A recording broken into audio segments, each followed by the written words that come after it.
It's a podcast. Wait, I was going to start it in a clever and charming way. What was it? Nailed it. Oh yeah, Captain's log, stardate 4-4.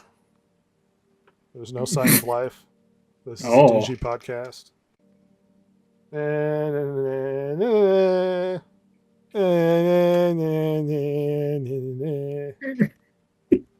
I realized how popular my singing was by the lack of engagement in the last episode. Oh, I bet it was. Listen, that's not the reason. They just, people get shy. That's all. We could start doing yesterday again. We were constantly changing the lyrics to yesterday, and I also might be in trouble with the AI music people, which is exciting.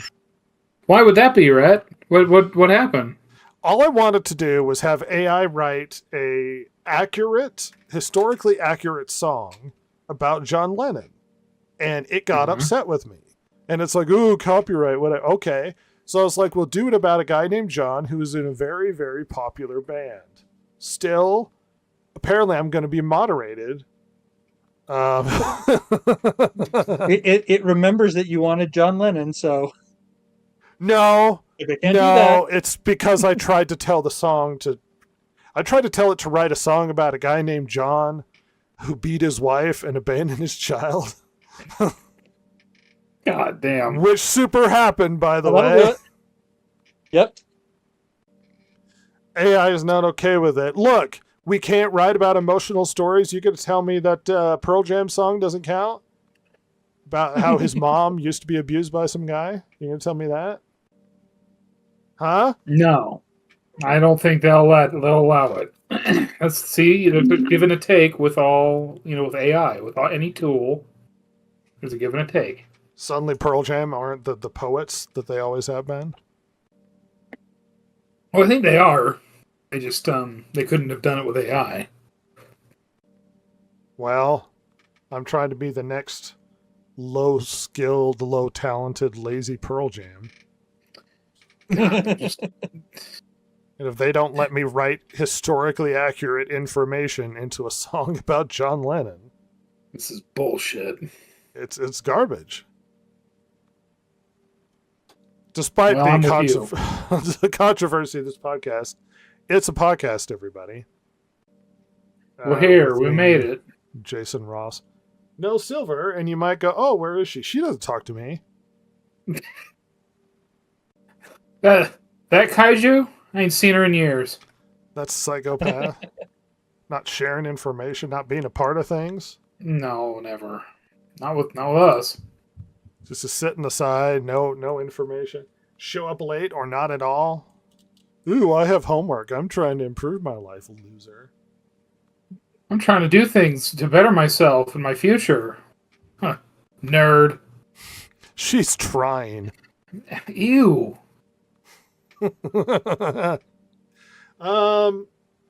As you might be able to tell from the title of the podcast, I was having a conversation with Ross earlier today, bantering around, because it seems that I need assistance in trying to figure out what I'm now coining the boss fight, our beginning of the podcast. Which, we thought up actually really early on. We just mulled around whether or not we wanted to use it. It didn't come just randomly to me the other day, and I was like, we should just call it the boss fight in the beginning. That definitely didn't happen. We've been thinking about it for years, really, Definitely wasn't a recent thing that Rhett thought of, and I was mad I didn't think of ever. Yeah.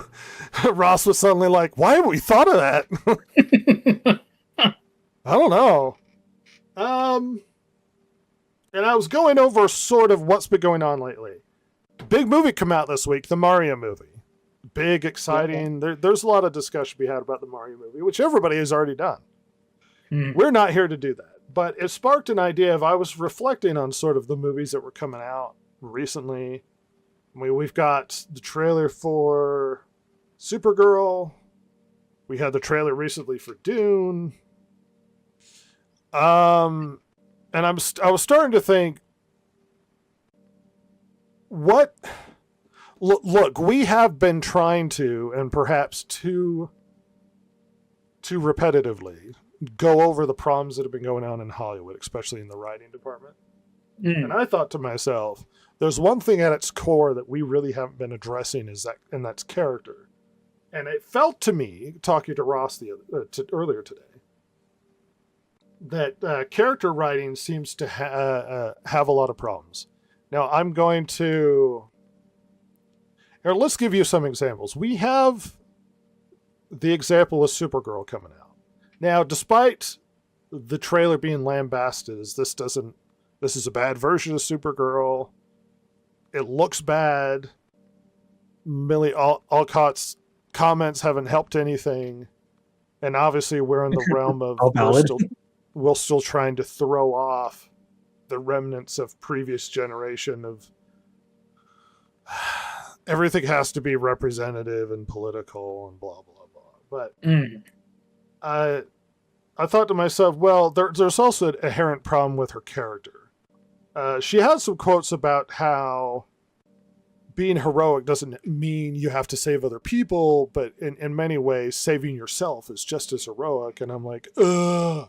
No one wants a story about self-discovery when you're a superhero. You know what? You could do that and not have superpowers. Yeah. Yeah. This could be a really interesting character piece. A character piece. Precisely. Now, this extends to superheroes, but we'll talk about other types of characters. What's wrong with us as a character design? Well, it's all about her internal struggle and her internal drama, and it's all about her and the narcissism and whatnot. And I was like, wow, this really kind of reflects the current age of self-absorption. It's all about me. It's about my trauma. It's about what's going on in my own little world and what's important to me. If you've watched the trailer, as I asked everybody to do, you realize, hey, this is basically doing the same dang story that Superman did. Hey, my dog is missing. I got to go save it. Great. Interesting. Wow, we're going through the same stupid thing. And it's like there's a fundamental misunderstanding when it comes to character writing. She's supposed to be a superhero. And superheroes don't become self-absorbed or shouldn't, it's not about their internal journey. It's about sort of external things. Trying to save other people, and it's not about themselves, and the self-sacrifice becomes a part of it. Now, you can write a story where there's an internal struggle, and then they can set that aside to try and do something heroic, but that doesn't mean that it becomes this self-centered, self-absorbed internal journey that for some reason every modern character has to have. Like, I've gotten so sick of the sarcastic, sardonic, self-absorbed anti-hero nonsense that we've been getting for the last however long with all the characters that are being written now. No one's hopeful. No one's look positive. No one's self-sacrificing. And in many ways, what we're getting is written characters are sort of reflecting society today. We're losing a bit of what we used to value, and what we're valuing now is it's all about me. It's all the narcissism, and we're seeing that reflected in the Supergirl issue. And then as a character, she's a bad hero. Like, you could tell an internal journey character, but it's like, well, then don't make her a superhero. Like, what a waste of a movie. What a waste of time, and a waste of powers. Like, the things you can do with that sort of thing, but no, I'm butthurt and I'm really sad. Okay. With great power comes great responsibility. I get like what are we trying to do really here? And I'm looking at the road of broken, poorly designed, poorly structured characters. I don't know if you have thoughts on this so far.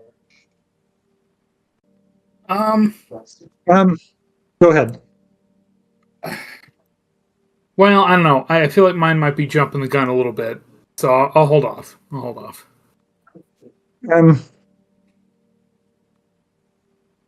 I agree with you on the fact that it seems that the writers can't get over themselves to write themselves out of a corner.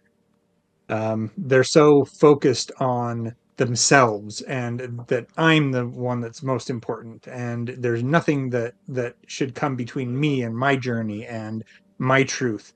Um, and if you have that particular mindset, you're not a superhero. You're not looking out for anybody but yourself. You might as well be a supervillain at that point. Yeah, well, especially in terms of the Supergirl situation. But look at, Yes. let's see, look at Project Hail Mary with the main character. That movie's doing really well, but that character is a lot more hopeful. It's a positive story. He's a likable character. I mean, Andy Weir wrote The Martian, and everybody rooted for his character to be saved on Mars because we all liked him, and it was trying to solve the problem. It was positively looking towards the future, and I think my argument of there's a fundamental issue with character writing doesn't also excuse the fact that the types of characters we getting are so depressing. I think we've moved beyond these self-absorbed, sarcastic, narcissistic. I'm so tired of it. I don't need these characters anymore. And Project Hail Mary is doing really well. And it's like, well, so is this a lesson we should be learning from this? Is just a positive character trying to do good things, trying to solve problems, trying to overcome adversity, giving obstacles and difficulties, and he can have his own internal struggle, but it's less about him and more about everybody else. And the self-sacrifice element gives him an heroic element, even though bad character design doesn't have to always be a heroic element to it. You see my problem we see these contrasting characters of one is doing what he should be doing, and the other one is like, yeah, but my trauma though, because I'm sad about my planet, I guess. She's described as a mess. Purposefully. Yeah. She's supposed to be a messy woman, which is definitely not 4 years out of date, 5 years out of date now. Well, that character's not even attractive. Like who? I mean, what party girl is even interested in watching Supergirl? Oh, I see her horrific personality reflected in me. Well, especially because the rest of the movie isn't going to be anything that person would be interested in. Let's just be real. No. So who she's rooting written for? Yeah, well, the writer, I think. Yeah, well, James Gunn. Yeah. James Gunn didn't write it, but you're going to tell me this isn't a James Gunn movie, even if he didn't write and direct it? Well, the fact that it's about the goddamn dog again. Yes. Again! I mean, because I told Rhett while I was sitting there watching that trailer, I was like, the dog thing might be interesting if we didn't do that already. The dog's already been a main part of one of these stories. Who cares? I'm so sick of this stupid Well, not only that. Yeah.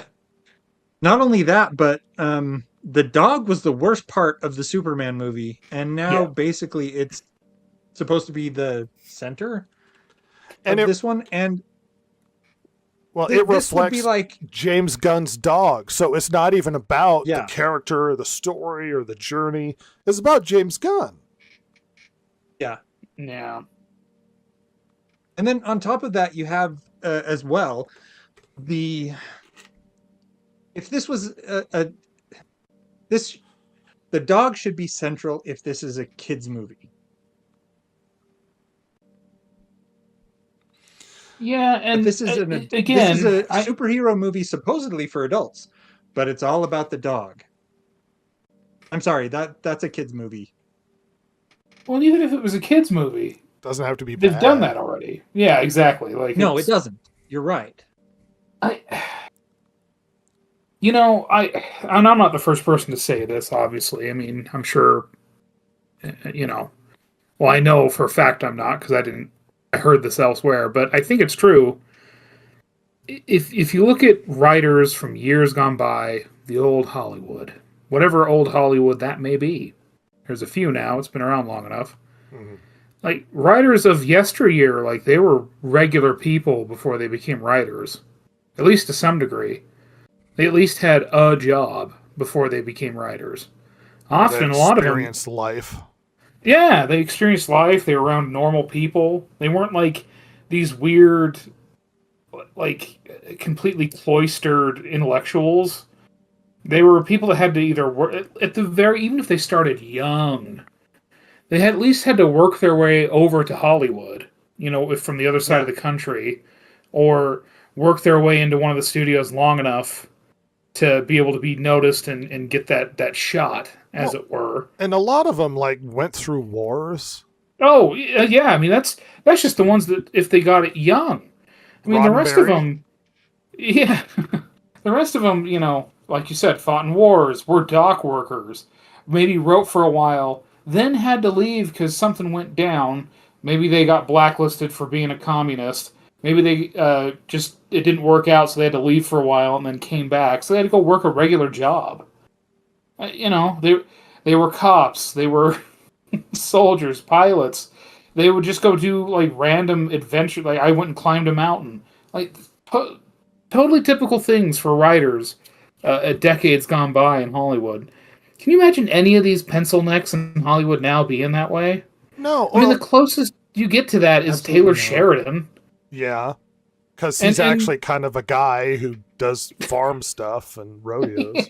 I mean, he's also very performative in his own way. But, at least it's something that someone can relate to outside of Los Angeles. Well, imagine the writers today. We're getting somebody who goes through creative writing, maybe movie courses and stuff at like Brown. And that at a very young age gets hired by some places and it's like, what do you know about being alive? Like what do you know about the human experience? About struggling? Yeah. Oh, I went to Starbucks and they didn't have any pumpkin spice available for my latte or some dumb shit. And you're supposed to be able to relate to normal people, or I don't even think they understand who normal people are. I mean, I know this is a cliche to bring up, but they talk about most of the rest of the country, let alone the world, is like the flyover states. You have no way to relate to average people, and you write in this cloister of these are our experiences and this is what they do. No wonder we're getting characters that we are getting. I mean. Reflect beyond, like, look at movies that have been big failures recently. Look at Starfleet Academy. These aren't normal characters. These aren't relatable characters. Yeah, those aren't even normal characters for a college. I mean, even the modern college experience, they're not normal. The modern one, as and again, not to be political, but like as left-wing captured as a lot of those places are. I mean, seriously, like. There's still mostly regular-ass people at university just trying to get whatever degree it is, engineering, their CPA certificate or degree. And so, like, the Starfleet Academy, who the hell's like this? Nobody. Well, and they're reflecting certain values, too, because you look at old Star Trek. It's problem-solving, it's overcoming difficulties, it's working together as a team in an organized way. It's leadership. Leadership is something that everybody constantly ignores as a big deal when it comes to organizations like this. And you get to Academy and it's all about my personal journey, my personal problem. Like in Starfleet, in a big organization that's basically a military organization, there's a degree of sacrificing of self. And I'm not just talking physical, but like self personality wise. To be a part of a greater whole. But the heavy emphasis in Academy is all about the individual. It's about you personally. It's about what your journey is. It's about your difficulties. It's about your trauma. It's about your orientation. It's about your identity. It's all of these stupid factors that would not garner a successful organization like Starfleet at all. It would collapse on itself faster than anyone could possibly imagine. Imagine running into the captain in a life or death situation with the Borg and being like, we couldn't get a hold of you. We desperately needed you to do this thing. Where were you? It's, oh, I swallowed my comm badge. How does this function? and at some degree, you have to think through this in a logical way. Someone in the military would look at that and understand this person can't function in this world. They can't be successful. This is not for them. They're going to have to change. But asking somebody to change who they are is almost an affront to somebody. This is this is my core of my being. There's a degree of sacrifice to be a part of an organization like that, to be part of a military. You can't just, it reminds me of that video of like, well, if they institute the draft, drill sergeants are going to have to accept the fact that us women aren't going to put up with this yelling. You're going to talk to me like an adult. And it's like you fundamentally misunderstand what this is, but you can't have writers writing about Starfleet that don't even understand what a military organization is or how would that function in a way. They talk about activism in Starfleet Academy. Activism in what is essentially supposed to be a utopia. Activism what? Right. You've got everything you could possibly want. You're the most degenerate, useless group of people with psychological disorders being allowed to go to Starfleet, and somehow you still feel that things need to be fought for? What are we talking about here? This literally, Star Trek was supposed to be the hopeful future, and they ruined it and made it a terrible place to live. And that's the reason why Academy misunderstands Star Trek, misunderstands how to write good characters, misunderstands even those characters' roles in the world they're supposed to be in. Those are the wrong people that should be going to Starfleet Academy. The wrong people. But there's a fundamental misunderstanding about how you write these characters. I mean, in a superhero movie, the character should be kind of superhero, kind of heroic. Right. Maybe look beyond themselves, a bit of self-sacrifice, a bit of overcoming adversity, maybe setting aside their petty problems to help other people. You see what I'm getting at with bad character writing? I mean, look at Star Wars. What exactly were we trying to get with Rey? I mean, it really, a character that has no threats to the character. There's no difficulties. There's no real journey of overcoming issues. It's more just, I'm awesome and I'm gonna win and I inherit everything automatically and I'm the key to everything. I'm the key to the universe. What am I supposed to attach to as a human being? What is this character supposed to be relatable to? No human being can relate to this. Nobody's gone through a journey that easy. I mean, unless you're the child of a super wealthy person, but even then that tends to lend you to be psychotic because you don't understand to be a normal person because everything's too easy. Write the story of Rey goes off her rocker because everything's been too easy for her. Doesn't know how to handle loss or, I don't know, failure. Something they could have done, and they just, God forbid, right? She just goes as bland evil. As possible. Just naturally. But it's like these stories kind of write themselves. It's funny when you hear from really good writers. They start to put pen to paper and they start to see the events unfold. And then the characters kind of unfold naturally the way they would. The way a natural person would unfold in these circumstances. But it's almost like there's an agenda before you get to that angle. And now it's like, well, because one thing I didn't want to do is like, well, Star Wars is bad because there's bad Star Wars and blah, blah, blah, blah. It's like, yeah, but why is Rey bad? And it's not just the Mary Sue aspect. There's a lot of issues with how she's being written. And we're seeing that reflected in a lot of other characters. I mean, Paul Atreides is a deep, complex character in the Dune series. I don't know if I've really gotten that from the movies. I know it's pretty. I know the movies are pretty. But he's very hard to sort of portray accurately. I'm not super angry with it, but it's like... but the movies are working because they've done something well with the character. So, question about Rey for you. Sure. One of the I think one of the reasons that Rey was written the way she was because they can't have a girl go through the hero's journey basically and learn from her mistakes. It's we've got to show the men who's boss, and that's kind of that seemed to be the angle they were coming from. Now, had they done the hero's journey with Rey, do you see if that would have fixed the problems with Rey, or would some of the problems still be there? Yeah, she's learning from her mistakes and things, and she's going through what would naturally occur when somebody learns a new skill. They're not good at it right away. They have to practice it, and over time they build up their knowledge and their ability to do that skill. And that's what would naturally happen. If that was still applied to Rey, would she still be a bad character? Well, that fundamentally changes who she is, right? Character. I mean, bad. She'd be better. I mean, there's a degree of like uninteresting personality to come out of Daisy Ridley. Not to be mean to her as an actress, sort of thing.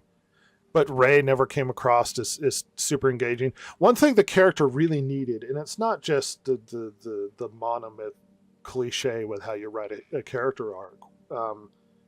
It has more to do with she needs obstacles, right, and she needs failure for her character to grow, and she lacked that. She needs somewhere to start, like the wide-eyed character, and then she needs her hand cut off in the second movie, and then she needs to become stronger. Let's just say. Yes.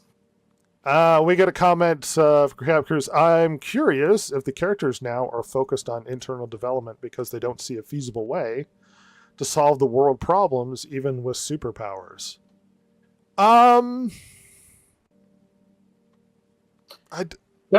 That would make sense, except Superman did. Yeah. Or at least he finally accepted that he can, or everyone else accepted that they could. I don't know. Like, I know what you're getting at, and maybe. But the problem is that, like, there are well, I mean, I don't know. Batman's a superhero, right? Even though he doesn't have superpowers. Yeah. You can have internal development and still have them be a hero. You know, Batman does it all the time. Spider-Man does it. But like this weird version of the like Supergirl and Superman make no sense. Well, to read her next comment, the things the world needs is way less save someone from traffic and the slow building of new systems. Well, see, you're actually reflecting the common attitude of how they write characters. The assumption that they need to restructure the world and express that through these character writing. I mean, superhero is a very easy example of writing sort of heroics or how a character should be written. The reason why you write basic heroics is because they're meant to be examples, inspiring. Right. They're meant to be viewed as the type of person you should aspire to be. If we were writing characters to solve global systemic issues, Superman would suck. Because what's he going to do? Punch the stock market? Well, and look, first of all, if you were to write a character that's going to solve world global issues, there's a degree of arrogance that you have the answer to it. And second of all, if you're going to write that character, the character becomes a lot less interesting because really Superman's meant to be to show you the type of person you should be. I'm in danger of skirting too close to religious directions. You help fix the world by being a better person. And characters like Superman show us how being a better person is more valuable than simply trying to I don't like capitalism. Let's fix. You know what I mean? Mm. That is an issue that is of bigger complexity than simply I can stop the villain from doing things. These sorts of basic stories are meant to inspire mythologically children and even adults as examples of the type of people that they should be. It reminds me of, I know this is going to sound like a tangent, when they had that school shooting, if you will, in Colorado, if you recall this event. Mm. And they tried to blame it on video games, and they looked in their rooms and stuff, and I was like, well, they had games like Final Fantasy VII and stuff, and it's like, well, that game, if anything, teaches you to be more heroic, Yeah, than it does to do horrific crimes or harm other people. Yeah, absolutely right. Navigating bureaucracy isn't sexy, but you're also implying that somehow everything needs to reflect us trying to fix the normal world. A good example of superheroes struggling. How do I phrase this? Daredevil is written and has evolved in many different ways. He was originally written as a hero that's empowered by his impairity of being blind. And then as the 80s and 90s came on, it was sort of an expression of trying to fight corruption and that sort of thing. But he doesn't fix corruption in the city, in the bureaucracy, and in the business. He fights it because he fights injustice, whether or not it's a bad diplomat or a bad politician, a bad businessman, or a thug that's trying to steal something. And characters like Superman are supposed to stand as an example of doing good because it's valuable, not because it's convenient. Superman's role shouldn't be to throw out a politician that we don't like. Superman's role should be to show us that simply the values are valuable in and of themselves, and that they do good in and of themselves. Am I being... Yeah, we want Superman to inspire us to be better so that we have people who are also better in power. It's not, Superman going and punching the president of the United States. He goes and punches the bad guy. And we hope that by Superman standing up for these things that are moral, right, and good, that we also learn those values from watching Superman. We try to model our lives after that, because we want to be like that person. We want to say, we can't have the superpowers, but at least I can be, heroic in the terms of I'm standing up against corruption, and I'm nice to my neighbors, and I'm doing what I find is good morally. But at the same time, I don't really think that has trickled down to people who are currently reading comic books. Well, the thing is, I don't think these values, because keeping it in the character writing event, I don't think these values are things we value anymore. I just don't. That's very true. I think people view things far too in the meta. An example, once again, we don't want to get political, essentially, but you have people who hyper care about things like global warming, and their lives are a mess. Right. And not only are they incapable of running their own lives, they wouldn't be trusted in opening and closing a McDonald's. But somehow they think that they can solve the world's problems. Doing good and being a good person is a lot harder because it asks of you consistent responsibility. Superman doesn't go out and solve global problems. He doesn't, at least most iterations of Superman don't intervene in wars usually. Because it's not his job to fix the world's issues. It's his job to be an example. Because he's so powerful, he could simply be God of Earth. and just rule over us Right. with an iron fist. Mhm. And there have been iterations where he does that. But that's Right. not a moral thing to do. It's funny. People go down the road of talking about ethical issues. It's like, Ross, if I were to give you supreme dictatorial power over Earth, what would you do? Ross is like, I immediately kick out all of the people I don't like, and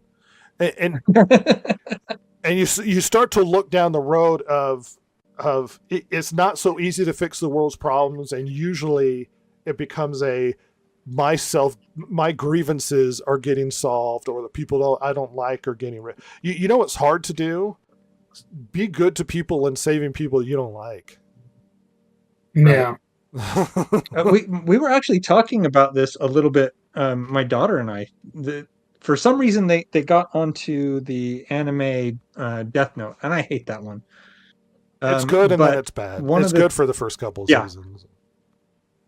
One thing that my daughter was talking about was, she was saying, that Light, who gets the Death Note and he starts killing people, he views himself initially as, I'm getting justice for those who've escaped justice. I'm getting justice against those people, and then he kind of, the power goes to his head, and he's like, I'm going to be God. And my daughter was like, when you get power, the immediate thing that you should do is keep in mind that with this power, I could do immensely horrible things, and I've got to stop myself from doing that. And that's really not what these people do when they write characters anymore. They don't say, in order to be a hero, I can't go around and just kill the people I don't like. I have to use this power, and I have to use it a lot of times in a self-sacrificial way. That's what made Spider-Man work so well. Well, and It's these are values we don't value anymore. We just don't. right. Yeah, and we need to. That is a failing of us not passing that down in the generations. There's too much of the I need to be. I need to inject myself into this. This needs to be me in these pages. And it's like, really? I'm going to be. Are you sure that you're that heroic that everybody should follow what you want? I'm going to be as gentle, not naming names or using specific verbs so everybody gets upset. And I'm going to preface this by being, we're adults having a conversation, calm down. There were perhaps an individual who enjoyed small mustaches and enjoyed playing the game of Yahtzee, existed in a world where he thought he was doing a moral good. Now, he was wrong, right? By my moral standards and on most people's moral standards. But he was in that position of, he had ultimate power in his sphere of influence, and he was going to impose it on other people, and he thought he was doing an inherent good. Simply being strong and imposing things and trying to fix the world isn't in and of itself a good thing. Superman is a good person because he wants to be a good. He literally has to put in small mustache man in Superman's shoes. What does the world look like? Well, it's horror, and a lot of certain people don't exist anymore. But that's why Superman is who he is. It's not his superpowers. It's his values. It's the person he is. And we seem to forget when we write characters, we get too caught up in the things that they can do and not the people that they are. And we act like these obscure outside of ourselves characters are so hard to understand, and anything within the scope of human understanding is understandable, even evil. Superman fails in the Gunn universe because he fails to understand why Superman does what he does. And you can't, and he struggles to persuade people that good is inherently good, or the values are inherently valuable in and of themselves. Chance says, nah, real heroes wipe out the bad guys. Well, they do, and they should. And you can have different types of heroes. I mean, there's arguments as to why Punisher's a bad guy, but it's like he doesn't kill good people. Right. Yeah. It's like, do you not read Punisher, and when he cracks the skull of a PDF file, do you not feel some sort of justice has been invoked? Or are you getting really upset? Obviously, these are interesting directions that character writing can go, where they journey down questions of ethics and the line and how far you should go or shouldn't go. And this is where these are interesting stories we could tell and have been told. And these don't even strictly have to be superheroes. What I'm saying is, we've now created a world where things like identity, sexual proclivities, quirkiness, neurodiversity, race, gender, ethnicity, all these become far more important in their character telling than the actual character personality. Now, I know I've said this before, and this might sound preachy.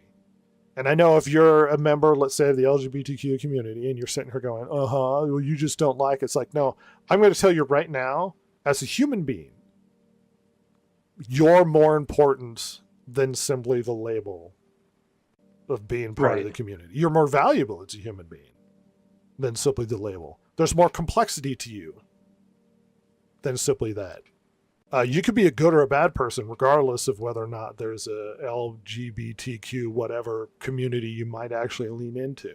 And that's the problem with how we write stories is you see, let's say, a black character reflecting, you're like, oh, well, there's a black character. And they're like, well, he didn't act enough. And it's like, well, because you're imposing weird expectations. You know, that black people run the gamut of personality too. And not all of them have to act like they're from Detroit, Michigan, or Atlanta, Georgia. There was actually, you know what I mean? Yeah, there was something that I have been listening to recently, and the guy that did the video.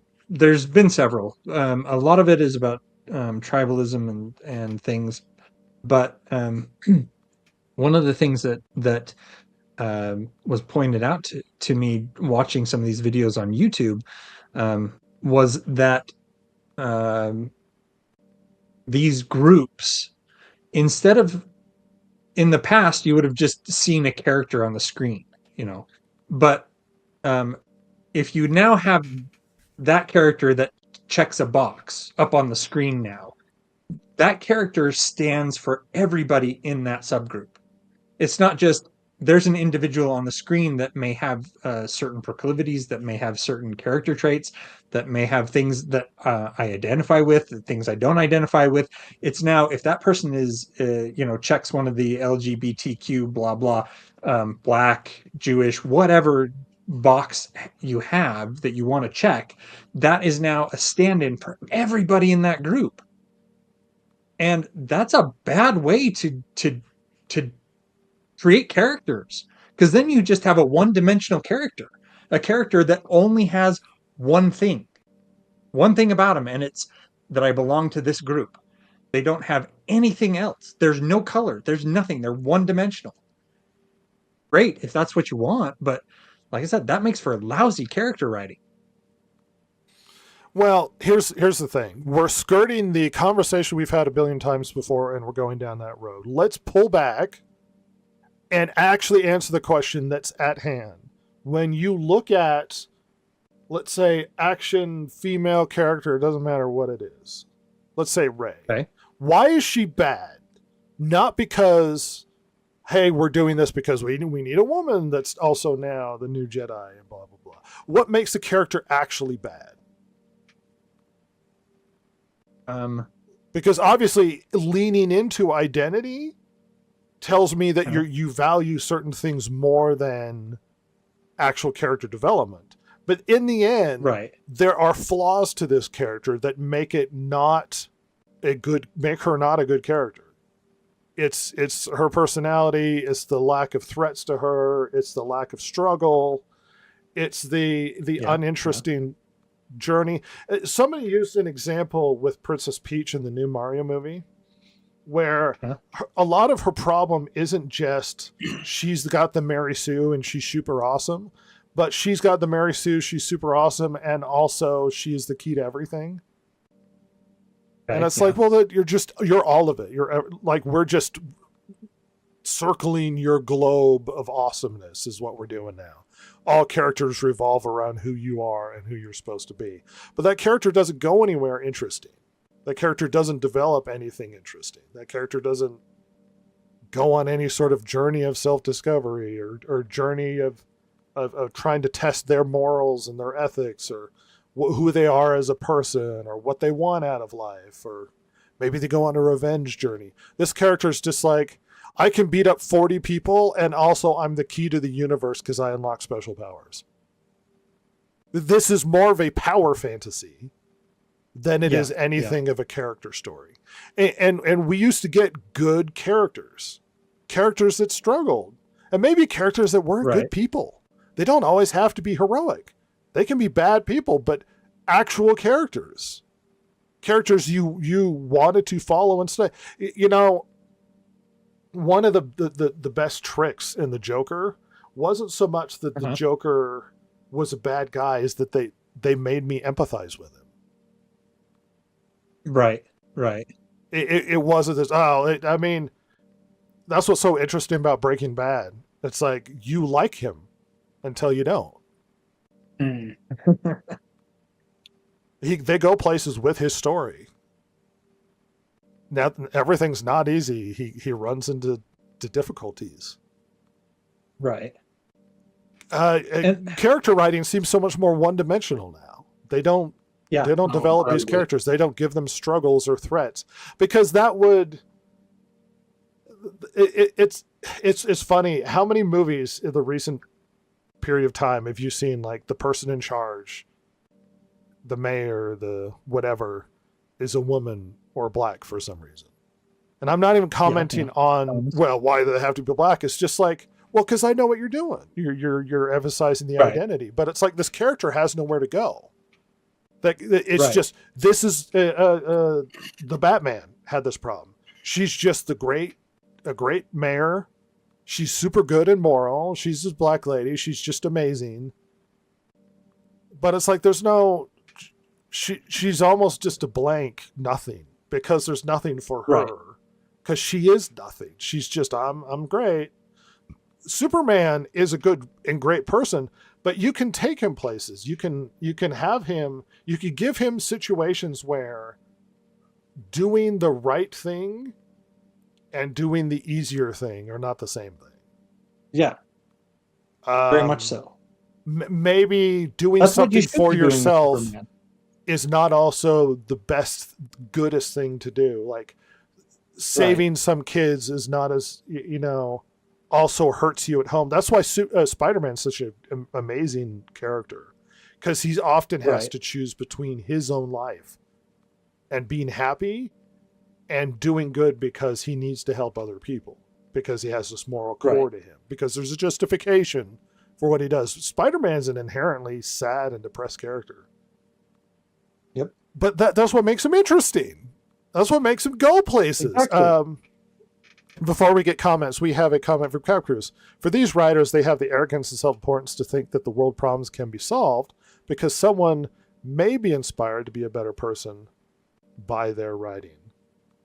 I don't think they're trying to solve the world problems. I think they're just trying to give people examples of being a better person. Let's see. They seem to be trying to show how be a better person by modeling growth, because goodness isn't inherent. They seem to be trying to show how to be a better person by modeling growth. I don't know about the modeling growth part. It doesn't seem like any of the characters that they have written in recent memory have grown. It's like, I'm already a good person. Well, and there's barely any struggle. Is goodness inherent? Is it? I mean, this comes down to a philosophical question, but I don't know. I don't think it is. Probably not. I think we're inherently selfish. Yeah. Self-absorbed. Yeah. we're inherently selfish, and we have to learn. I mean, it's one of the first things you teach a kid, sharing, because a kid wants everything right now. And sometimes you have to tell a kid, no, I'm sorry, you need to share that, or that's not yours, or you can't have that right now.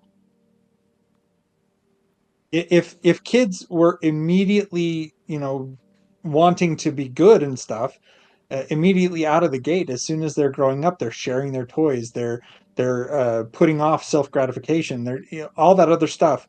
Then yeah, I would say so, but I would say no. That goodness is not inherent. I We have to mean, teach it. the entire example of human history would tell me that the only inherent thing is violence and terror and revenge And being out for number one. being out for yourself and taking what you want when you want to. I don't think there's an inherent good. Not naturally. I mean, if we are just basically animals, then Right. if I just punch you and take your stuff, where is the morality? Where is the question of whether that's good or bad come from? Now we're getting into the philosophical direction. My point is the reason why superheroes don't have to solve world problems is because it's not their problem. Let's go through that logically. Okay. Superman fixes global warming. Whatever. He blows his breath on the ice caps and we get more ice caps and he cools the earth. Okay. Superman fixes it. Does that help mankind? Does that help you as a reader? What? Right. Because all that tells you as a reader is, it was easy and Superman could do it. Does that help you understand how to fix the problem, this global problem? If Superman shows up, let's say with the war in Ukraine, if Superman just goes and strangles Putin and physically stops the conflict, does that teach us anything besides let's go strangle Putin? Right. No, not so much. Does that help anything? Is that writer actually... Because at that point, you're like, is the writer telling me that that's actually how we solve the problem, is by assassinating world leaders? Is that what the writer's trying to tell me? Or is there more value in simply trying to be a better person and making the world better around you? Because global problems are really a lot more complicated than the because Superman can. There was a story written where Superman essentially became the world dictator and stopped all crime. And it was horrific. Right. I mean, we're talking Minority Report here. They could just tell if a crime's going to happen and they can intervene before it happens. Does that give you freedom? Does that make a world a nice place to live? Well, we forced everybody to do good, but based upon my moral framework and to be the person I think they should be. Obviously, I think at its core, when we're talking about character writing has an issue where modern morality is quite poor, and they don't know how to write good characters because they don't know how to be good people. Because I don't think James Gunn understands what it means to be selfless. I don't. No, I don't think he gets it. Ross, what do you think? I don't know. I was thinking about earlier. I mean, much earlier. But you guys were on a roll. I didn't want to interrupt. Oh yeah.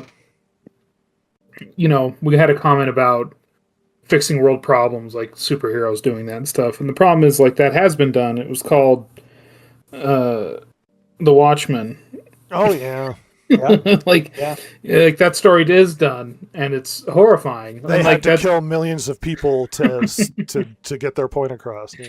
Because the reality is, superheroes are all hammers and looking for every problem's a nail. Yeah. Yeah. So, and that's an interesting way to write that story. Now, granted, Alan Moore's a chode, and is an awful communist treebeard, but somehow, despite his moral failings, he's able to write an interesting story, whether or not he wanted to. Right.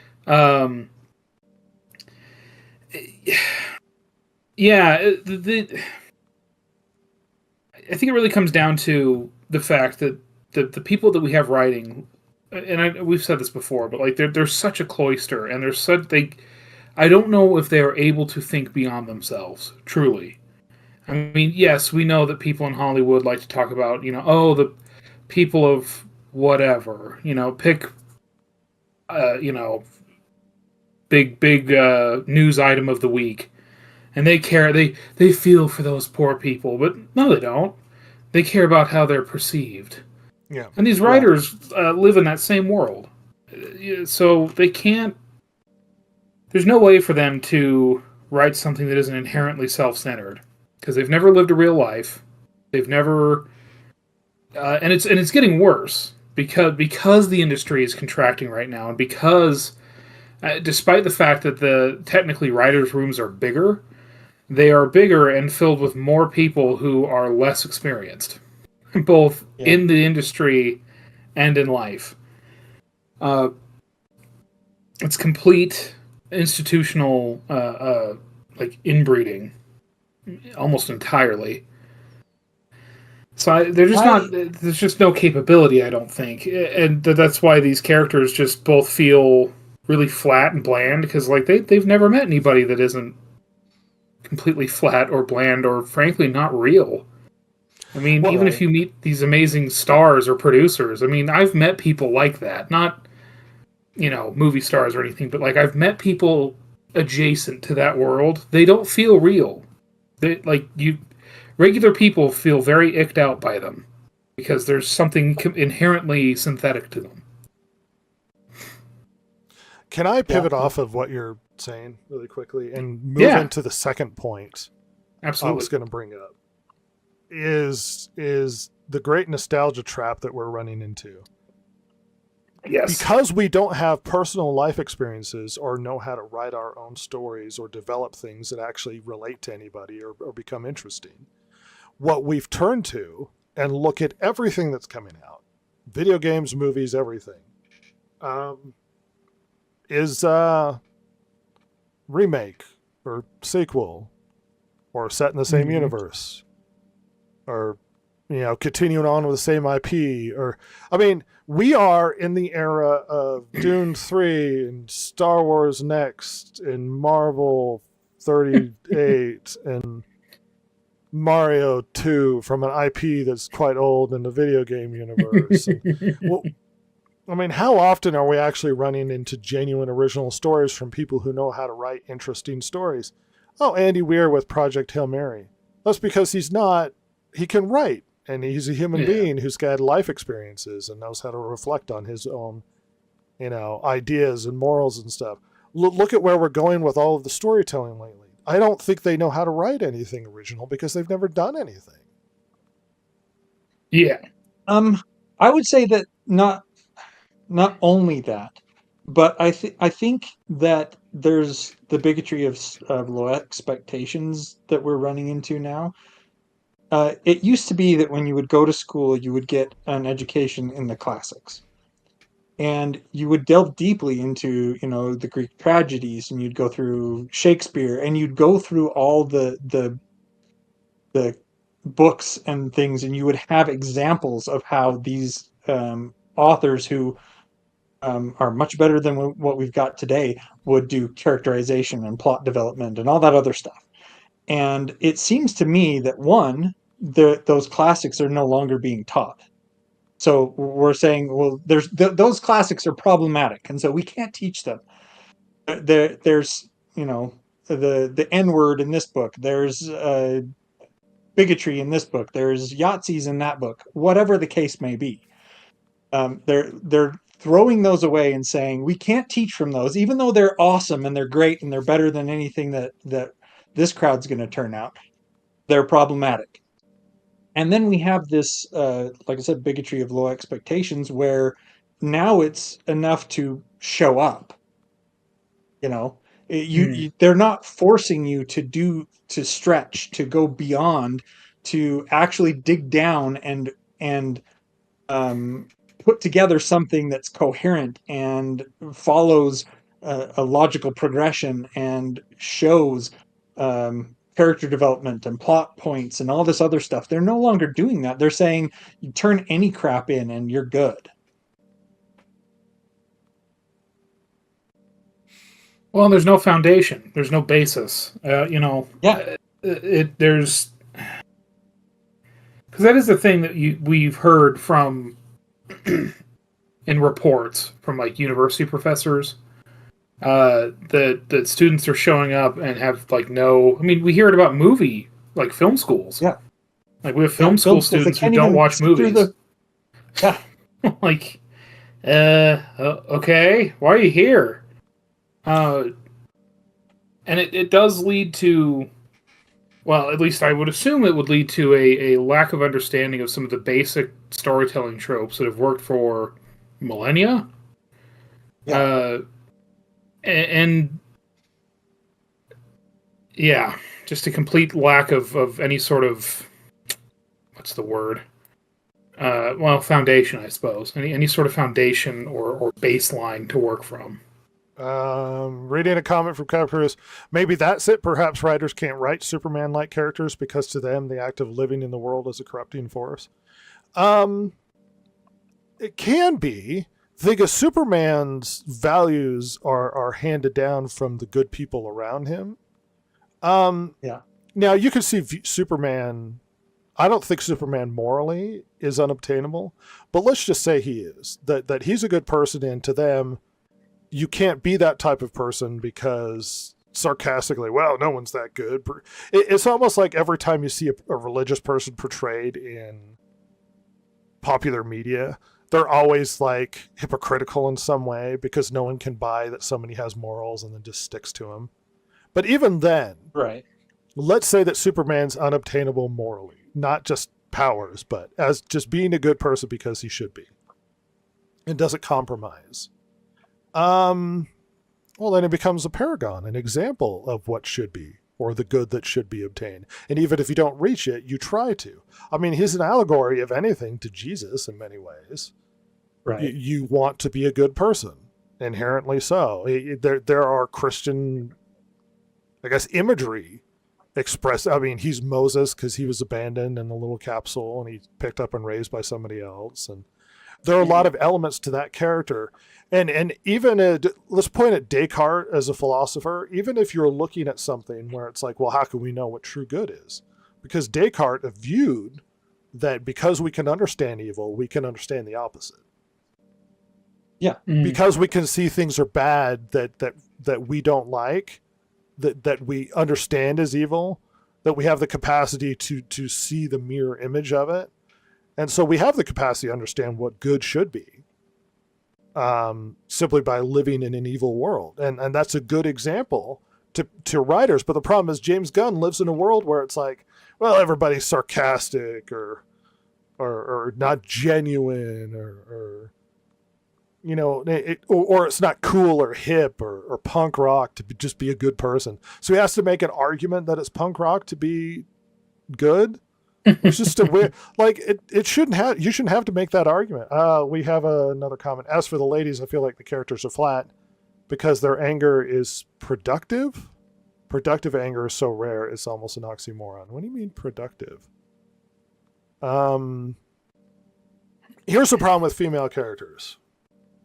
They write them as men because they don't understand how to make female characters.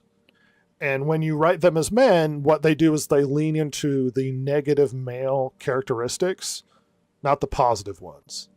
So it's like to women, in order to be a hero, she has to be hyper violent and aggressive and assert herself into everything. But those are negative male attributes. And it's like they don't understand that you don't have to lean into the negative in order to make someone strong. And on top of that, women don't have to lean into male attributes to be strong. They can be feminine. Or to be a good character, yeah. Without leaning into simply being violent and aggressive, which is the problem with how they write women. Women can be anger, but it's the... What's the statistic? Men are aggressive. Aggressiveness between men and women, it's like 60-40. But when you look at hyper aggressive people, like the most hyper aggressive people are almost entirely men. And it's because of that slight alteration and having higher testosterone levels grants them, which is why there are more men in prison than women. It's because the most aggressive people are going to be the more likely to be sent to prison, and the most aggressive people are going to inherently be men. But that's not to say women can't be aggressive. But I would add up to the anger and aggression to be negative character traits. You don't have to make a woman angry to make her a good character. You can make her heroic, and there have been well written female characters, but for some reason they try and make them men. And when they make them men, they just go, well, men are shitty, so I'm going to make her shitty. And it's like, no, you don't have to do that. Women don't have to be shitty because you think, well, that's how men become awesome characters. It's like, no. I mean, they're just Ridley came across as flat. She doesn't have to be like a terrible person. Like Luke, wasn't an angry guy, but there was more roundness to his personality than Rey's. There was internal struggle, and there's a lot to storytelling beyond that. Anyway, thoughts and reflections on where we're going with this. If we need to pivot back to the nostalgia issue that we're running into, that everything is just recreating everything else. Well, and I don't know that. Sorry, go for it. No, you go ahead. I was going to say I don't necessarily see it as a problem. What I feel is the problem is that they're delving into this nostalgia to draw us back, but they don't know how to do it. So, we have Mario, the Super Mario movie. It does over $1 billion in revenue or sales or whatever it is. And so immediately they go, we've got to continue on with this. Same as they did with the Joker movie. It's like it made a bunch of money, so obviously a sequel gets greenlit. I think what they're doing is some of it is they're going back into that nostalgia to be able to try to hook people and to draw them in, because the stuff that they've been releasing that is original is garbage. And so they're like, well, I will pull in this nostalgia piece. And even though I don't honor that, I don't like it, and I don't actually want to follow what would make this a good, homage or a good sequel or whatever to the original, because I've got my own ideas and I need to inject them into this property. I think that they're hoping that just because it has that label attached to it, it will pull people in.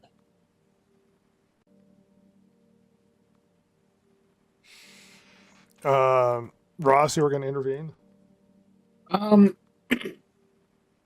Well, the nostalgia thing, I think, is kind of twofold. I wonder if that's more of a higher up than the writers thing, where it's like, well, we got to find a thing that was successful. Well, that was successful. Bring it up. Let's go. And whether or not it works is obviously a lot of it comes down to the writing, as we know, and the writers just like Jason was saying, there's lack of respect, a lack of care, and we've seen old properties brought back and done either remade or whatever really well. We've seen that. Granted, it's been a long time. I mean, the most notable examples are from the fucking 80s, with like The Thing, The Fly, The Blob, are probably like the most noted examples of that being done. And the creators of those had a lot of love and care for the originals, and I just don't think that's had anymore. Maybe part of the reason being is because, people that go to film school don't watch movies. They don't care about the old ones. They just see themselves as creating something newer and better. Well, and how do you redo...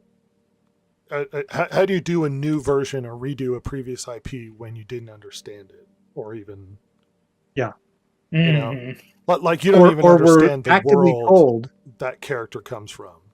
Yeah. Well, I think you don't. I think it just fails at that point. Right. And so how do you write Superman as James Gunn? Well, I don't really get the traditional value Superman.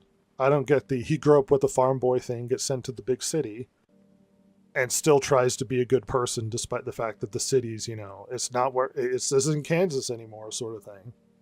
Hmm. But I don't think James Gunn gets that idea.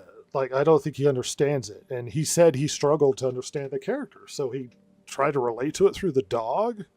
And he's like, well, I like punk Right. rock. Goodness is the new punk rock. And it's like, what are you talking about? I mean, fine, I guess. But it's because he doesn't understand being that guy. Like, he can't put himself in Superman's shoes. It reminds me of disconnect from the character. Reminds me of when they would do these polls on the street and ask women. It's like, well, if you have superpowers, what would you do? And a lot of, I mean, not to dump on women, but a lot of women were like, well, I would get revenge on my boyfriend, or I would go after people that did me wrong. Or okay, so now understand how rare it is to be given great power and then choose not to be a piece of shit.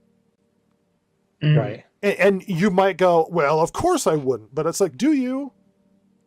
Imagine the temptation of great, great power.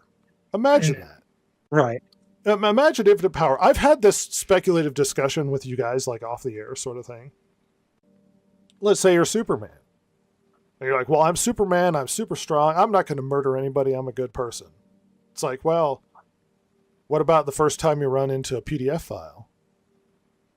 You got to just be like, well, I'm taking this guy to jail. Will you? Do you find yourself above not getting enraged and snapping the person's neck and splatting them against the wall? Like how good are you going to test yourself? What wait until somebody does something to somebody you care about? Right. Are you still going to stand on your moral high ground, or are you going to degenerate to, I'm going to do everything the way I want it to because I have the power now? Not that you're smart enough to do the right thing because you know the best thing to do. Not that you're good enough to do the right thing, but because you have the power to impose your will on the rest of the world. Because Superman has that capacity. That's what makes him such an interesting character. But he chooses not to. All of us arrogantly sit here and think, well, if I had Superman's powers, think of the good I would do. But would you? Would it be good to other people? Would other people think you're doing good? Do you really think so? Yeah. It's funny. That... A lot of us look at evil people that have existed in history in the abstract. Well, I would never do something like that. I used to have arguments with kids in high school that, like, these girls I would talk to, we'd talk about like slavery or something in the South. And they'd be like, well, I would stop it. I was like, would you? Well, you would own them. You would live in the South and have some. The arrogance to think that somehow you stand above the rest of us and that you can make better decisions. I know better if I was there. I would have done things differently. It was like, well, you'd have grown up with different values and different ideas of what the good is, and you probably would have owned slaves. Right. So what makes if you went to school? Go ahead, Jason. If you went to school and every time you went to school, they were telling you how much this other group of people was less than you, that you were better, you were higher than them, would you really have championed their cause? Would you really? Or is it that you're looking at them from our time period, from our moral standpoint, and saying, I'm not as bad as them? Well, and how easily we stand on our moral high ground and we look around as the paragons of our generation. I guarantee you, reflect on yourself. Are there things that you're doing, or maybe your generation are doing, or maybe your people are doing, that future generations will look back on as abhorrent? That you're confident you're still a good person? That somehow 40, 100 years from now, they're going to look back and be like, I can't believe they let you guys do... What horrible people you were. I'm not like that. I'm better than them. Infinite power Right. gives people the idea that they can do whatever they want to and that somehow they're still going to hold their morality. I question whether or not most people would even have the capacity to. We get a comment, and original works are a bigger risk. IPs have some legwork done. Yeah. Name recognition and fans. Well, that's the biggest value when it comes to IPs. You're absolutely right on that. I think a lot of the inherent problem, because original works are a huge risk, but I think the inherent problem too is I don't think they trust the new stories people are making. I don't think they're making anything of value, and then they redo or sequelize already established IPs, and then they're worse, and not because they're not as smart as the people that previously read them or wrote them. It's because they're just not. They don't understand why those stories were good in the first place. They don't understand why Star Trek is attractive. They're trying to rewrite the concept of Star Trek, turn it into something that it wasn't, make it a political commentary and culture and society and identity. That's why Star Trek Academy fails, not just because it's a bad show, because it is a bad show. It's because they don't understand Star Trek Academy. They don't understand why these stories the way that they are. They just, I'm just going to insert myself into these things. James Gunn, I'm going to write Superman. I'm going to insert myself into it. It's like, but you don't understand what it, you've never even sat and thought about what it means to be Superman. To choose not to impose yourself on the rest of the world. How often, like immediately, I would find it really hard to just not start tearing people's heads off. Because they've gone too far in my moral framework. You're touching kids and I don't like it. But suddenly I'm the monster when there's a lot of headless people around the world. You see how these questions become a lot harder to answer. It's, I would do better. I know better. You know what results in that sort of arrogance? Horrific death and destruction on a scale that is unimaginable and has happened multiple times throughout history. I know better. I could fix the world. It's those one guys with the funny hats. I'm Ozymandias in The Watchmen. I can fix the world. I can unite us and fix the Cold War. I just have to kill millions of people in the process by uniting us against something else. It's fine. That's really the question Watchmen was bringing up, sarcastically but well written from the Lizard King. From the snake cultist himself. Anything left unsaid specifically about how characters just aren't written well anymore, or how nostalgia just seems to be the trap we've all fallen into, and we can't write anything original or new because we don't know we haven't lived lives. Anything left unsaid on this topic? These topics? I don't believe I have anything left to add. Sweet. I think we've covered it sufficiently. Well. Yeah. Sweet. I mean, everybody's talking about Mario, but it's like we could talk about Mario, but then none of us has seen Mario. We will address it in the new stuff. Or The Boys season whatever. Season 5 million? Yeah. Or we could just talk about how characters are getting worse. Boy, howdy. Yeah, you're more than welcome to disagree. And if you enjoy the topic, feel free to weigh in on your opinions on things. I'm not saying that there's a good or bad way to do things. What I am saying is, I don't think we understand how to write characters really well anymore. And a lot of it is sort of an inherent problem. I think we're reflecting a lot of the issues that exist in culture as a whole. Regardless. Yeah.